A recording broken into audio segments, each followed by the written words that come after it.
Everyone, नमस्कार सबैजनालाई स्वागत छ मेरो भिडियोमा। कता हराउनु भयो, भिडियो नै आएन आज भोलि त भनेर धेरैजनाले कमेन्ट गर्नु थियो। अनि बिरामी भएको थिएँ म, के भयो भनेर सोध्नु चाहिँ एकदम धेरै बिरामी भएको थिएँ म। अनि त्यो भएर कमेन्टको रिप्लाई दिन नि पाएको थिइनँ।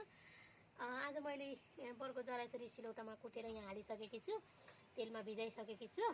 अब यो मजाले भिजिसकेपछि अनि लगाउने हो।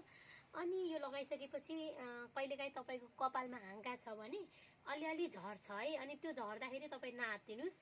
त्यो एउटा कपाल झरेको मार्फत 100वटा कपाल उमार्ने मद्दत यसले गर्छ कि होइन।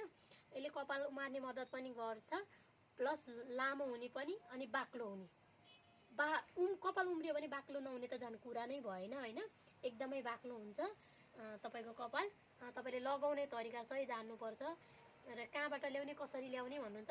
कतिपय बर्को रुखहरू बजारमा भइरहेको हुन्छ।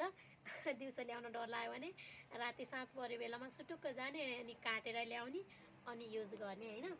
अनि त्यसरी युज गर्न नि सक्नुहुन्छ। अनि वन जङ्गलमा नि पाउँछ, वन जङ्गलबाट नि ल्याउन सक्नुहुन्छ। मेरो थोरै बचेको थियो, यति बचेको थियो। अब यो पनि सकिन लागिसक्यो।